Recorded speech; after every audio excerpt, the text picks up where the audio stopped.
नमस्कार और आप देख रहे हैं पल पल। कोविड महामारी के दौरान संकट के समय पुलिस के सामने कई चुनौतियां हैं। हालांकि इस दौरान पुलिस को कई मानदंडों को तय करना होगा, यानी कई प्रकार के मापदंड अपनाने होंगे।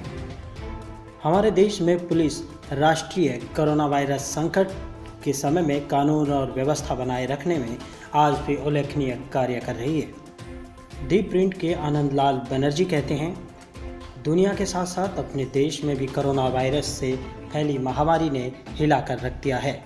इस समय देश के सार्वजनिक स्वास्थ्य आपातकाल की स्थिति है। एक ऐसी चुनौती देश के सामने शायद पहले कभी नहीं आई। जब इस चुनौती की और इस तरह की चुनौती आती है तो उससे मुकाबला करने के लिए अलग अलग स्तर पर नए नए मानदंडों को तय करना पड़ता है। एक तरफ इस महामारी को निपटने के लिए डॉक्टर, नर्स और अन्य स्वास्थ्य कर्मियों को बखूबी संभाल रहे हैं और कई चुनौतियों का सामना करना पड़ता है, तो दूसरी ओर आपदा की इस घड़ी में देश में शांति व्यवस्था बनाए रखने के लिए पुलिस भी अहम जिम्मेदार है। लेकिन कई बार पुलिस का भी हौसला जवाब दे जाता है।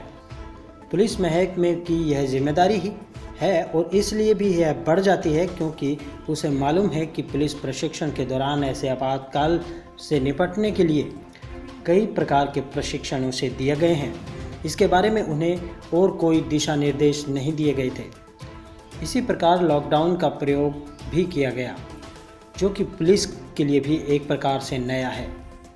ऐसी स्थिति से निपटने के लिए चुनौती तो पुलिस के लिए भी बड़ी है और उसे भी दो चार होना पड़ता है। इस प्रकार की कठिन परिस्थितियों में पुलिस नेतृत्व यह अपेक्षा करना भी गलत नहीं होगा कि वह उपलब्ध और सीमित संसाधनों से अधिक और व्यापक सोच को कोरोना महामारी के समय आने वाली समस्याओं को मात देने में सफल रहेगी। लेकिन कई बार ऐसी स्थिति आ जाती है जिसमें पुलिस कानूनन जहां अच्छा प्रयोग होना चाहिए वहां पर समाज के लिए भी एक तंग व्यवस्था बन जाती है। पुलिस समाज और लोगों की सुविधाओं के लिए है, वहीं पुलिस के कारण लेकिन देश भर में कई जगह पुलिस का कठोर और तनावपूर्ण रवैया सामने आया है, जो कि किसी भी हालत में इस तरह से नहीं होना चाहिए, क्योंकि पुलिस किसी भी शासन और प्रशासन का एक ऐसा महत्वपूर्ण अंग है जो इस समय लॉकडाउन और धारा 144 किसी इलाके को सील करने आदि की कवायद में मूर्त रूप दे रही है। परंतु पुलिस स्टाफ में प्रशिक्षित लोग न होने के कारण कई बार आम जन के लिए भी ये एक खतरनाक स्थिति पैदा कर रहे हैं। आम लोगों में इनके प्रति गुस्सा भी है, क्योंकि सरकार द्वारा कई प्रकार के दिशा निर्देश उन्हें दिए जा रहे हैं और बार बार उनमें बदलाव भी होता है, जिसके कारण बड़े अधिकारियों के अलावा जो सामान्य पुलिस है या नीचे के लोग हैं, यानी जो अलग अलग जगह पर ड्यूटी पर तैनात होते हैं, नाके पर तैनात होते हैं, उन लोगों तक पूर्ण रूप से दिशा निर्देश नहीं पहुंच पाते या फिर उन्हें समझने में थोड़ी दिक्कत होती है कि ऐसे हालात से कैसे निपटा जाए। दिल्ली का एक मामला सामने आया था जहां पर लोग ऑक्सीजन सिलेंडर इकट्ठे करके ज़रूरतमंदों को वितरित कर रहे थे, लेकिन पुलिस ने वे तमाम सिलेंडर जब्त कर लिए, जिसके बाद समाज सेवियों ने यह आरोप लगाया था कि पुलिस चाहती है कि किसी की मदद न की जाए। लेकिन काम के बोझ और दबाव के चलते पुलिसकर्मी भी तैनात होने के कारण से तनाव में आ रहे हैं। ना उनके घर जाने का समय पता होता है और हालांकि ये भी डर रहता है कि वे कहीं पॉजिटिव न हो जाएं। इसके अलावा तमाम पुलिसकर्मी भी कोरोना पॉजिटिव हो भी रहे हैं, जो अलग से एक प्रकार से समाज के लिए चिंता का कारण है। इसलिए हम सभी को ये ध्यान रखना होगा कि पुलिसकर्मी भी हमारे बीच में हैं और हम लोगों में से भी एक हैं, और इसीलिए आम जन को भी उनके लिए सहायता करनी होगी। हम अपने आसपास में कॉलोनी से लेकर के अलग अलग कस्बों में अपनी सामाजिक जिम्मेदारी को समझेंगे तो पुलिस की सहायता अपने आप हो जाएगी। कोविड नियमों के पालन और जागरूकता बेहद आवश्यक है। हालांकि कई जगह पर पुलिस अधिकारी बड़े जिम्मेदाराना रवैये से लोगों को समझाते भी नजर आए। हालांकि उन्होंने अपने डिपार्टमेंट के पुलिस अधिकारियों और पुलिसकर्मियों को भी अच्छे से प्रशिक्षित किया कि किस प्रकार से आम जन को तकलीफ़ नहीं होनी चाहिए। आइए देखते हैं कुछ खास वायरल वीडियो जो इस दौरान सामने आए।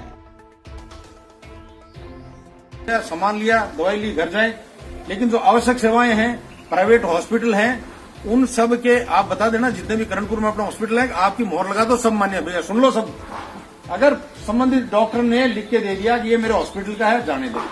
पशु के लिए कोई चारा डालने जा रहा है, मान लो मेरे घर है लेकिन मेरा पास में खेत है, तो पशु भी तो डालने जाएगा भाई। पशु को भूखा थोड़ी ना मरेगा, तो उसको चारा डालने जा रहा है, तो एक आदमी जाने दो, तो 10 थोड़ी ना जा रहे हैं। तो ये कॉमन सेंस आपको वहां अप्लाई करना है यार, ये तो व्यवहारिक बात है।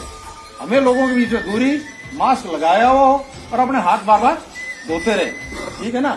इस चीज का ध्यान रखना है, किसी की तरफ से कोई शिकायत नहीं है। हाँ, आपका कहना बार बार नहीं मान रहा है, कोई बाजार में अनावश्यक घूम रहे हैं, थोड़े चपाटे घूम रहे हैं और घूम रहे हैं, या बच्चों को लेके घूम रहे हैं, उनको हिदायत कर दें कि आप बच्चों को लेके मार्केट में नहीं आएंगे। बच्चों का कोई काम नहीं, हॉस्पिटल ले जा रहा है, ठीक है, ले जा सकता है। कोई बुजुर्ग को ले जा रहा है तो ले जाए। कई बार आ रहा है कि साहब वो बुजुर्ग को दिखाना है, वहां जाना है, तो आप लोग जाने देना भाई, मानवता है। अपन भी बीमार होंगे तो हॉस्पिटल नहीं ले जाएंगे। तो ये कॉमन छोटी छोटी बातें हैं जो हमारा आदमी सोच सकता है। अपने कारण से ऐसा कोई नहीं हो कि लोगों के गलत प्रभाव जाए कि साहब इस तरह से पुलिस कर रही है, ठीक है ना। अपना है, उनको समझाइश करना है, 10 बार करें, 20 बार करें, लोग समझेंगे, समझने भी लग गए। ऐसा नहीं है कि हर एक बार आ रहा है, अब लोग समझने भी लग गए, इस भयंकर बीमारी के बारे में समझने लगे कि क्या हमें रखना है। लेकिन फिर भी इनको जागरूक करते रहो, समझाते रहो, लेकिन किसी को पैनिक नहीं करना है कि अपने कारण से किसी प्रकार का किसी से गलत व्यवहार या किसी को जबरदस्ती कार्रवाई करनी है। अपने को कोई कार्रवाई भी नहीं बढ़ानी है कि साहब एमवी एक्ट के अंदर कर देंगे, फलाना कर देंगे, ये नहीं। हाँ, आपका कहना नहीं मान रहा है, वो अभी घुमाए, फिर घंटे भर बाद आपको दिख रहा है बार बार घूम रहा है, तो उसको बुला कर उसके घर वालों को बुला लो कि ये बच्चा आपका बार बार घूम रहा है। उनको समझाए कि क्यों बार बार घूम रहा है, जब इतना सब कुछ कर रहे हैं आप लोगों के लिए, हम समाज के लिए। तो अपना फायदा तभी है जब अपना अच्छे से व्यवहार करेंगे और अच्छे से लोगों को समझाएंगे। तो ये सारा अब आप लोग समझ गए। आवश्यक सेवाओं का जो आपको लगे कि यार ये बहुत जरूरी है, उनको जाने दें। ड्यूटी आपकी शिफ्ट में रखेंगे। दिन में सुबह के टाइम में 6 बजे 7 बजे जब भी आप लगाते हैं, 6-6 घंटे की ड्यूटी बांटते हैं। उस समय आपको एक बार थोड़ा ज्यादा चाहिए, एक शाम को चाहिए, ठीक है ना। और रात को आपको थोड़ा कम हो सकता है, लेकिन नाके भी प्रॉपर रखें।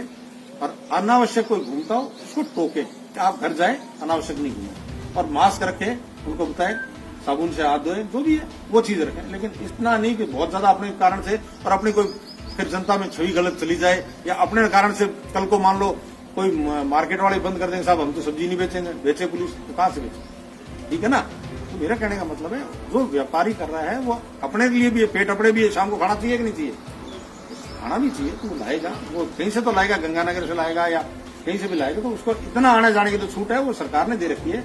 बार बार आपके उच्च अधिकारियों को मैसेज आ रहे हैं, उनको पढ़ो। आपका भी थाने का ग्रुप है, जैसे मैं अधिकारियों से डालता हूं तो आप भी अपने ग्रुप में डालो, थाने के ग्रुप में डाल दो फटाफट। ये जागरूक होना, उसको चेक करते रहो, ठीक है ना। तो ये चीज है, सावधानी बरतो, लेकिन सही तरीके से ड्यूटी दो और आप अपना खुद का भी ख्याल रखें पूरा, ठीक है ना। ठीक है, सब सभी निर्देश आ रहे हैं। हाँ, वो जैसे आए